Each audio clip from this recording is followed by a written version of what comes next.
Hello, my name is Judy Jeevarajan, and I'm a research director at Underwriters Laboratories. And my talk today is going to focus on thermal runaway and fire characterization for lithium-ion cells and modules. Our battery safety team's goal is to advance safer energy storage through science. Today, I'll give a little bit of background on lithium-ion cell chemistry and also talk about the thermal runaway in lithium-ion cells and the causes for thermal runaway in this chemistry. I'll talk a little bit about fire characterization with two examples of two different cathode chemistries, the nickel manganese cobalt and lithium iron phosphate chemistries. And then I'll talk a little bit about the lab scale tests we have carried out to look at fire suppression for lithium ion cells and modules. And then I'll summarize quickly. Lithium-ion battery chemistry, which was first commercialized in the 1990s, has the highest energy density of all rechargeable battery chemistries today. It has no memory effect. It has a long cycle and calendar life, and also really good rate capability. And so it's used in a myriad of applications, from consumer electronics to stationary grid energy storage applications, as well as in sea and space applications. But associated with this high energy density is their propensity to experience fire and thermal runaway if they are not designed or used correctly. And due to the proliferation of the use of this chemistry, there are several hundred manufacturers of lithium-ion cells and batteries today. And not all cell and battery designs are characterized stringently or certified as required. And so you do find a lot of low quality cells and batteries that are also inexpensive and available at a fast turnaround time. So you can see there are several challenges to this chemistry. And also characterizing thermal runaway for the various combinations of cathode and anode chemistries, the various combinations of electrolytes and additives, as well as a variety of formats, shapes, and sizes for these cells and batteries is a really big challenge today. And the other challenge we have is to determine the best fire suppressant that can be used for the lithium-ion variety of lithium-ion cells and batteries that are found today. And these are specifically a big challenge for electric vehicles as well as the grid energy storage systems. And today I'll focus on some of the challenges of characterizing thermal runaway and also talk about some of the fire suppressants that are being looked into and fire suppressing methods. So what is thermal runaway? Thermal runaway, as defined by Wikipedia, is a repeating cycle in which excessive heat causes more heat until the operation ceases or an explosion occurs. And examples are obviously lithium-ion batteries and also germanium-based bipolar transistors. When you look at definition for lithium-ion batteries in the standards that deal with lithium-ion batteries, a typical definition is as follows. It is defined as an accelerating release of heat inside the cell due to a series of uncontrollable exothermic reactions manifesting as an uncontrolled increase in cell temperature. So I'm going to talk a little bit about lithium-ion charge and discharge process. And here, what I'm going to show is during the charge process, you see lithium ions going from the cathode and sitting in between the layers of the anode. And during the discharge process, the lithium ions go from the anode and sit in between go back to the parent cathode compound. And lithium ion, this type of process where the lithium ion goes between the cathode and the anode is called the intercalation process, where the lithium ions going to the anode are called is called the intercalation step, and the lithium ions going back from the anode to the cathode is called the deintercalation step. And this type of battery where lithium ions go back and forth is also referred to as rocking chair battery. I wanted to go through quickly the major components in a cell, and specifically for lithium-ion cell. The positive electrode is called the cathode. The negative electrode of the cell is called the anode. And the electrolyte, which is a medium that provides facilitates the transportation of the ions between the cathode and the anode, is called the electrolyte. And electrolytes in general can be aqueous or non-aqueous, but for lithium ions, mostly it's a non-aqueous medium. We also need a physical barrier between the cathode and the anode, and this is typically provided by the separator, which is usually a microporous material that helps to keep from the cathode and the anode from touching each other and preventing a short circuit. So we've seen a lot of fire incidents with respect to lithium-ion cells and batteries. And even with portable applications and something as simple as an e-cigarette battery, where you have a single cell that is powering the electronic cigarette, you can have some major damage created.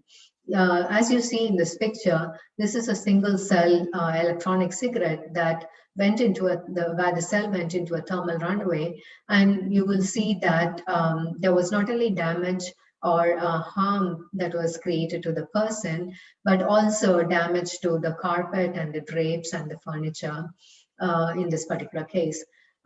We have also seen incidents where we've had hoverboard fires that have resulted in really large fires, and with the loss of lives also. We have seen lithium-ion battery fires that have burned down shops. We have also seen fire incidents in cell manufacturing and battery recycling facilities where the entire facility has been burned down. So there are several challenges associated with respect to fire and lithium-ion batteries. So when you look at energy storage and lithium-ion batteries' role in this, what we see is that in the early 1990s, we had really small lithium-ion batteries, and the energy that was associated with them was between 20 to 30 watt hours. So we saw them in portable applications like cameras, camcorders, laptop batteries, and so on. But today we see them in electric vehicles and as well as stationary energy storage systems, where these are really large energy storage systems. So if you look at the electric vehicles, typically the energy associated with them is between 25 to 30 kilowatt hours. And again, it depends on whether it's a pure electric or a hybrid or a plug-in hybrid and so on. And when you look at stationary energy storage systems, these can range from megawatt hours to gigawatt hours. So you can see the challenge that people face from going from really small energy storage systems in the 90s to these really large systems that we see today.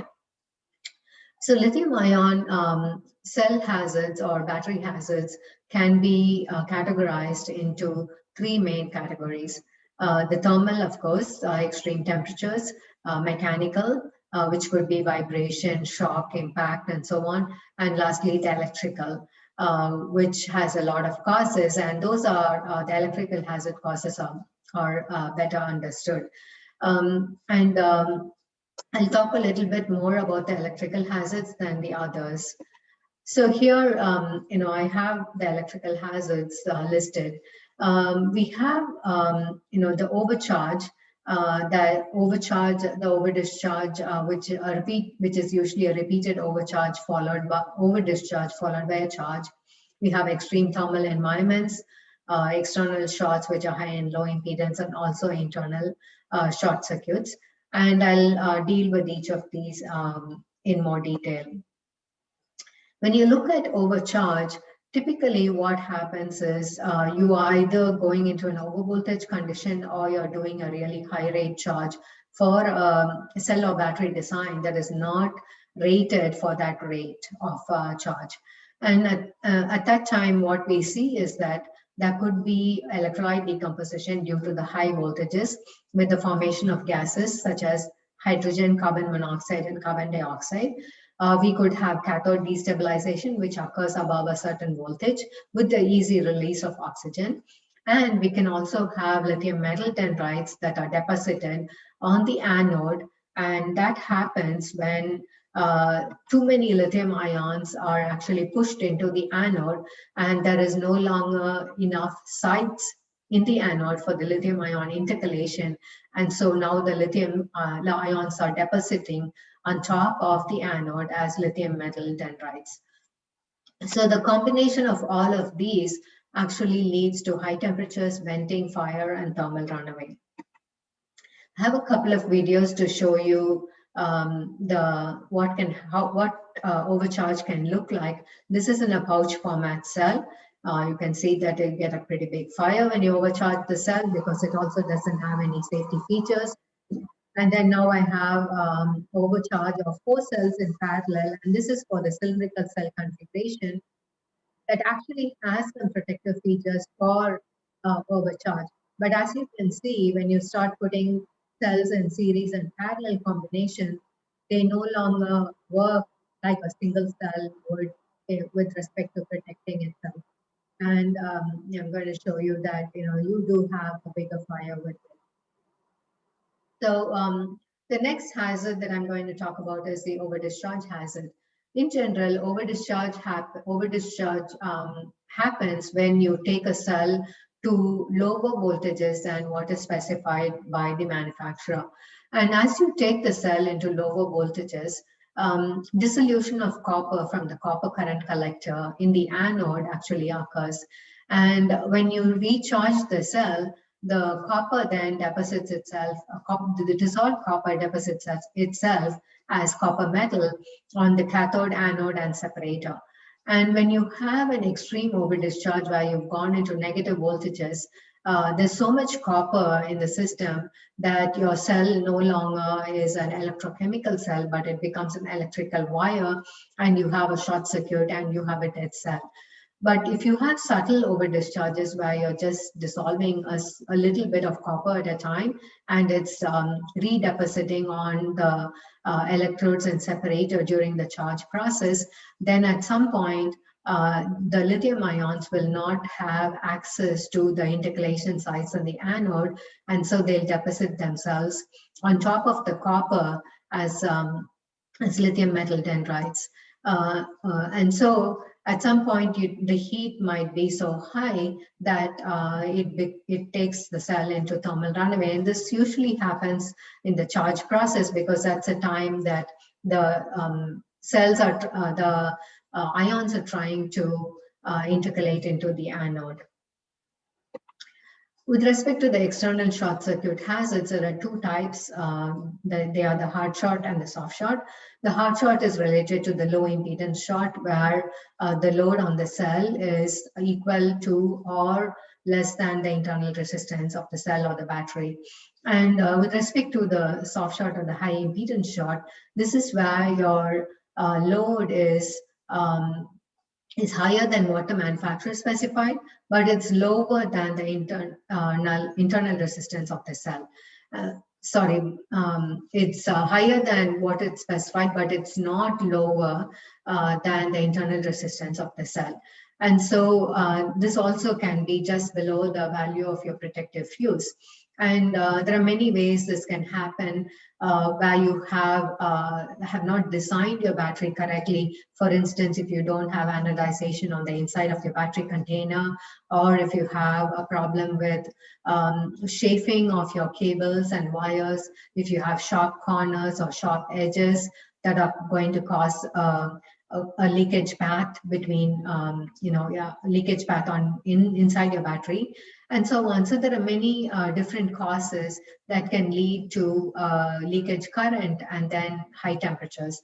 And all of these, whether it's a hard short or a soft short, can result in high temperatures, venting, and fires.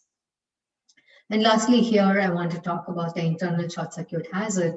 And this can occur in two different ways. One is due to manufacturing defect, and the other one is due to a field failure. And these manufacturing defects can be many different types. They can be native particles that are not embedded correctly. It could be metallic particles that are that should not be there.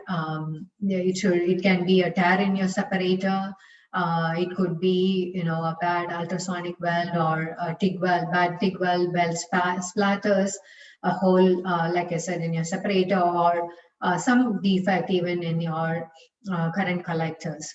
And some of these defects are so subtle that they may not be identified in the manufacturing facility.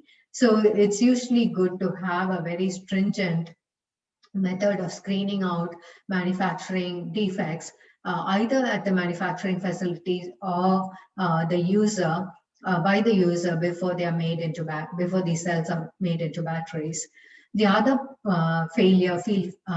other type of failure is a field failure, where you haven't used it within your manufacturer's specification. And so, like the other hazard causes I talked about, it could be, an overcharge or an overdischarge, or a short circuit based on the current rating of the battery, and so on. And so all these can lead to a field failure also, because you didn't design your battery into the correct specification. The other way it can also happen is if there was a defect that was created in the manufacturing facility that wasn't caught at that time, that defect could become the nucleation site for further defect creation and internal short formation. And so, there are a lot of things that can be done to prevent field failures from happening. But it's, and also if the manufacturing process is done in a high quality environment, some of these defects can be avoided that can lead to field failures. There are also high and low temperature hazards that are associated with the thermal runaway of lithium-ion cells. Under high temperatures, there can be electrolyte decomposition and gas production. There can be cathode and anode destabilization that can all lead to venting and fire. When you look at low temperatures, what really happens here is that the electrolyte viscosity actually goes up, because these are organic electrolytes that have a high viscosity at low temperatures. And so this will increase the resistance for the flow of ions. And that can then result in the formation of lithium metal dendrites, as I have shown in the picture. So here I have a few things that I'm going to show with respect to thermal runaway. And what we did here is we've taken these cells and batteries into thermal runaway by using a patch heater. So we trigger, in the case of single cells, of course, the single cell is fitted with a patch heater, and then we take the cell into thermal runaway. In the case of the battery sizes that I'll show you, we trigger one or more cells, and that takes and then the thermal runaway from the single cell propagates to the other cells and takes it into thermal runaway. So I'm going to show you, in the case of the nickel manganese cobalt cathode lithium ion cell, we saw this is a single cell, and we saw only smoke in this case. And this cell is about, I would say, 95 watt-hour in terms of energy numbers. As you can see, this is very smoke rich. And then I'm going to show you a lithium iron phosphate cell where we had two different incidences. In one case, we actually had a fire and smoke, and in the other case, we had only smoke.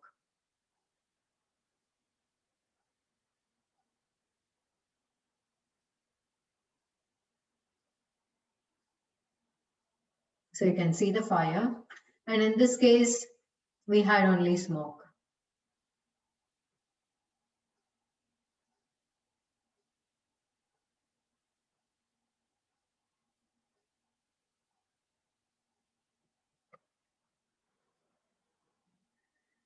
So I just wanted to show you what a plot of a thermal runaway looks like for this NMC cell. It's a 25 ampere cell, so it's a pretty big cell. So you can see that as you heat up the cell, we were using about 10 degrees F per minute for, I would say 7 to 10 degrees F per minute for the heat ramp rate. And you'll notice that when it gets to about 200 degrees C, there's a drop in temperature. This indicates the first venting that happens, which is always accompanied by a slight cooling of the cell. And then it continues to, since we are still continuing the heating, it continues to heat up, and about 213 degrees C, it goes into a thermal runaway. And you can see the sharp increase in temperature, which actually indicates that thermal runaway has happened here. And the max temperature we recorded was about 603 degrees C.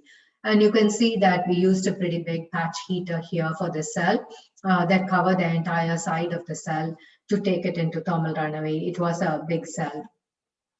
So this is an LFP cell. It was a cylindrical cell, about 5.5 ampere capacity.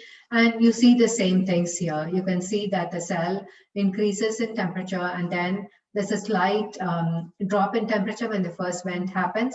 And then it takes a little bit of time before the actual thermal runaway happens here. Again, we used a heater that was covering the cell to take the cell into thermal runaway. This is on the module level. For the NMC module, we actually put patch heater on both sides of the cell, and we have thermocouples in different locations. As you can see, the NMC cell had fire and smoke. With respect to the LFP modules, again, we saw a very different behavior. In one of the modules, we saw only smoke, and in the other module, we saw fire and smoke. Again, in this case, there were about 15 cells in parallel, and we had put the heater around the center cell, but propagation did occur on in all the cells. So just wanted to show you the smoke. And lastly, I wanted to show the thermal runaway at the battery level. And here we have, with respect to the NMC, we have fire and smoke. This is 75 amp hour battery. And we have, because we had 3 cells in parallel, which gives you the 75 amp hours. And we have 4 of those banks in series to give the 15 volt battery pack. And this is a similar type of capacity. In the case of the LFP battery, we actually had to put several heaters in order to take the entire battery into thermal runaway.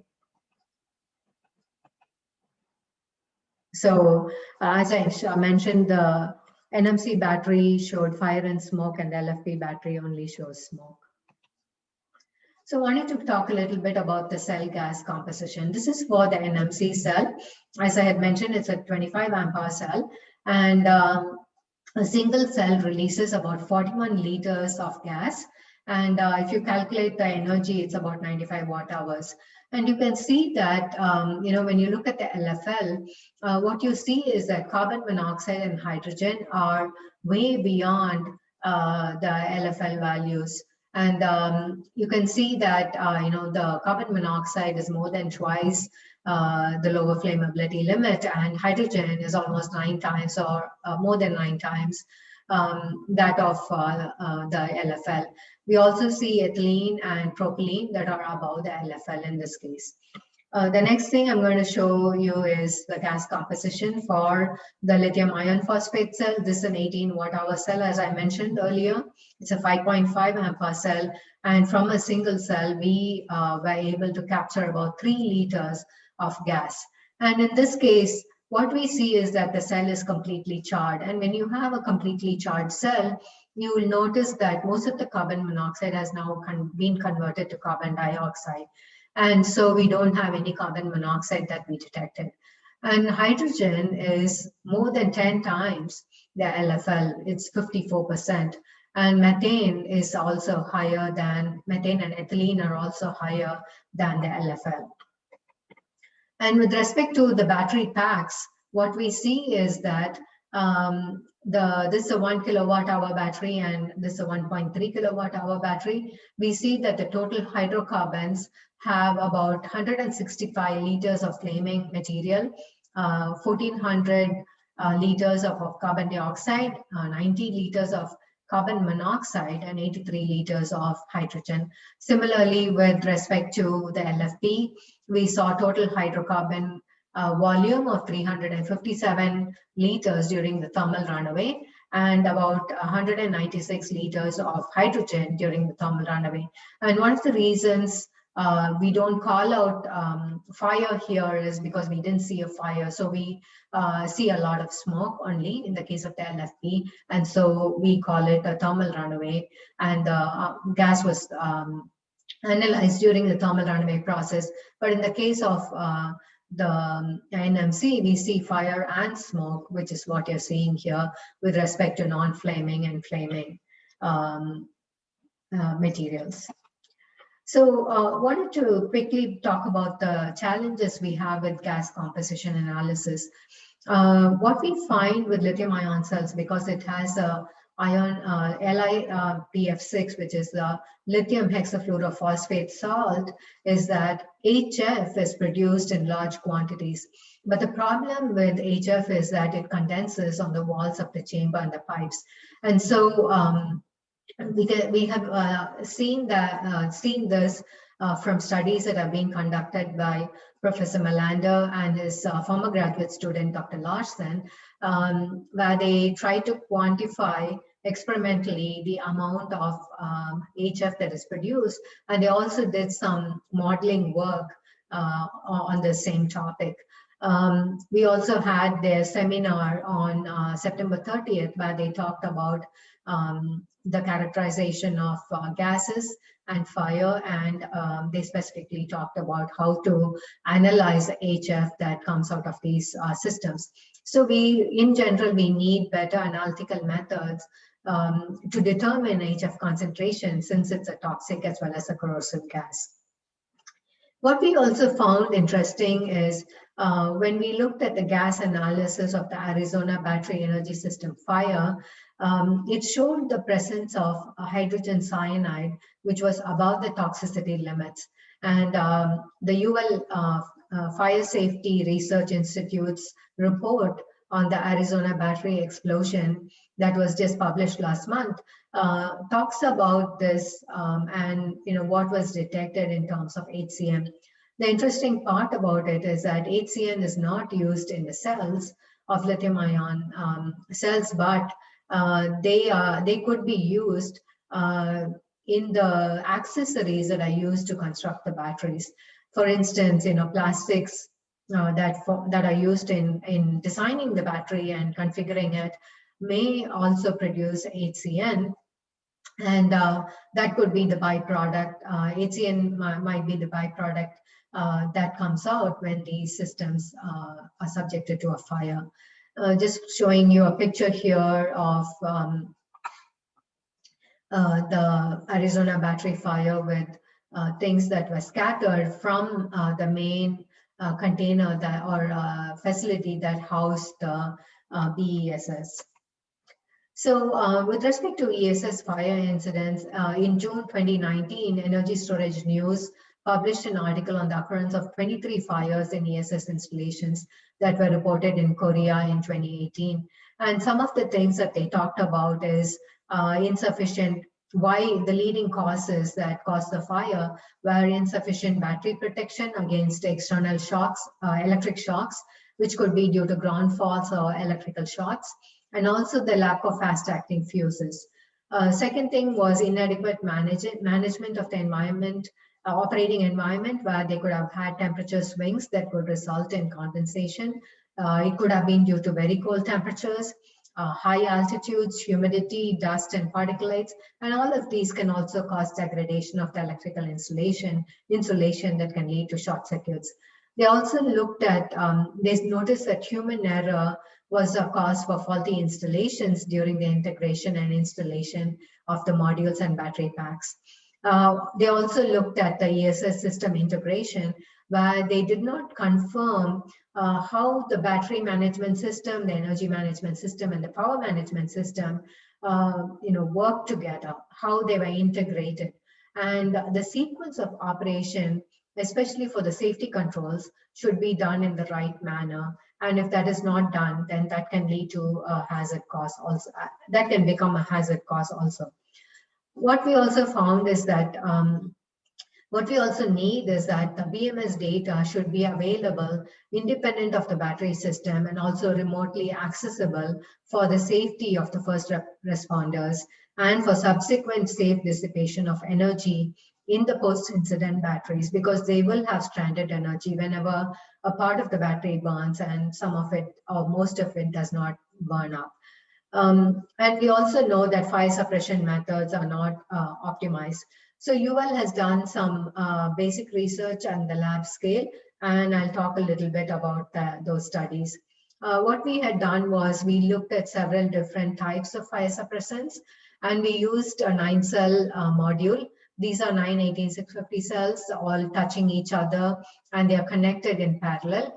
And we had a heater that was wrapped around a single cell that took the cell into thermal runaway. So we looked at, first of all, baseline, where we had 1 millimeter spacing, and we found that propagation to all the cells did not occur.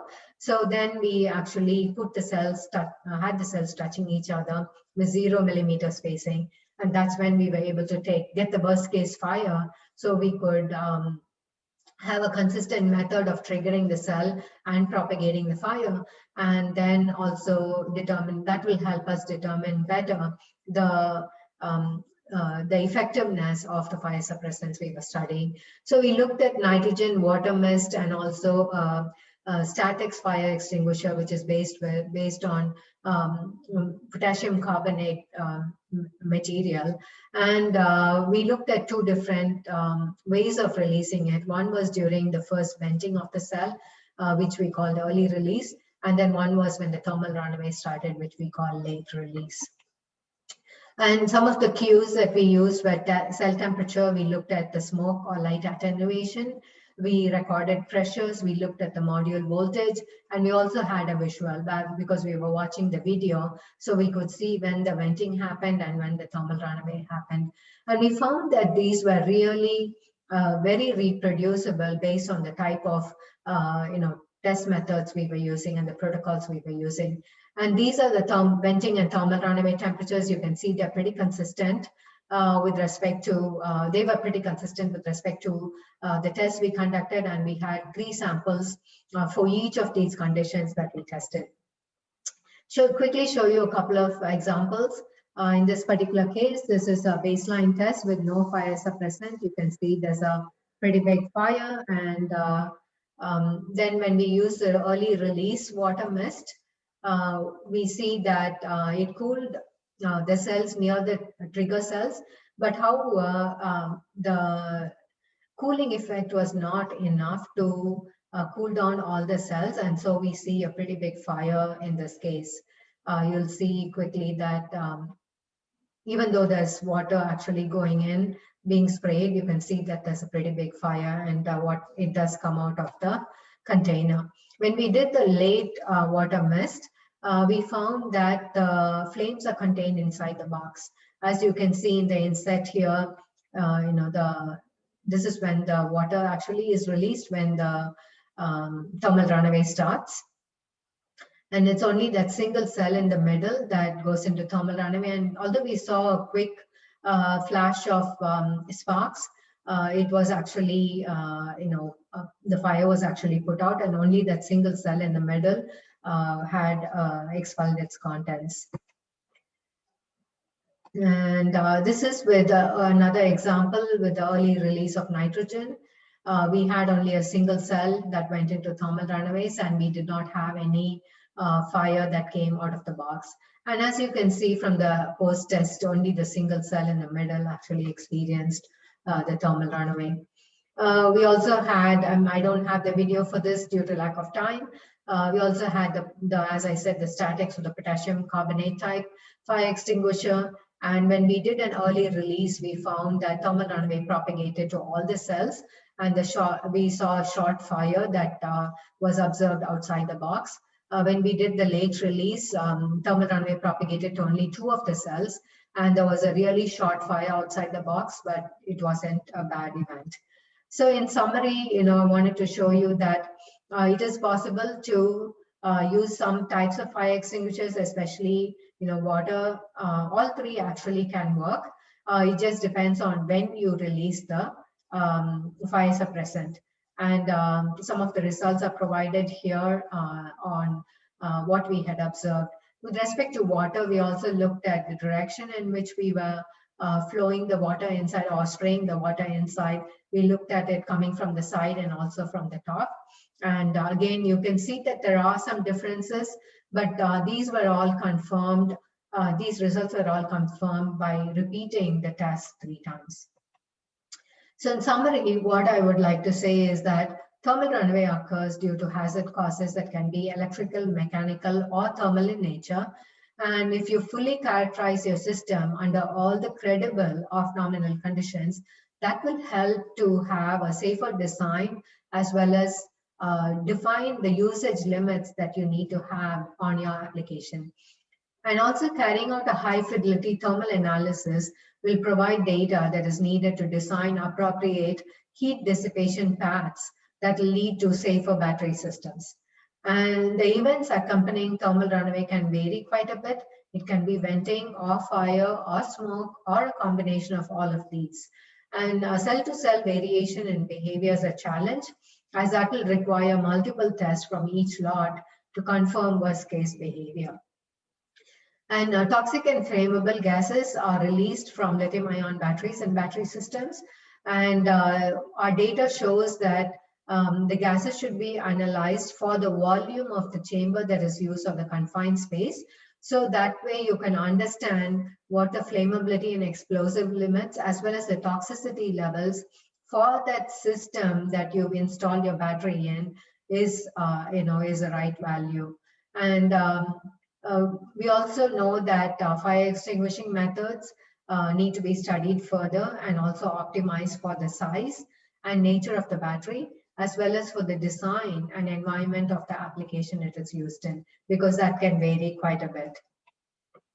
Just quickly talk about UL's battery safety group. We do our work in 3 main ways. One is by research.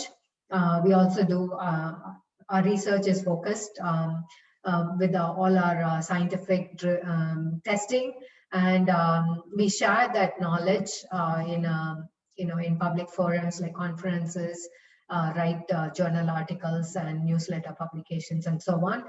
We also do outreach by conducting battery safety summits and battery safety council forums, and we also do education by participating in trainings and webinars. And we also share our research findings on various platforms and learning modules. So I would like to thank Dr. Pravin Gandhi and Alex and her team and their team at UL in the Northbrook facility for carrying out a lot of the fire suppression and the fire characterization tests. And I would like to thank Dr. Daniel Robles and Saad from the UL Electrochemical Safety team for helping with these studies. And I just wanted to say Saad is now a graduate student with Dr. Jeff Dunn at Dalhousie University. And I would like to thank you for taking the time to listen to me.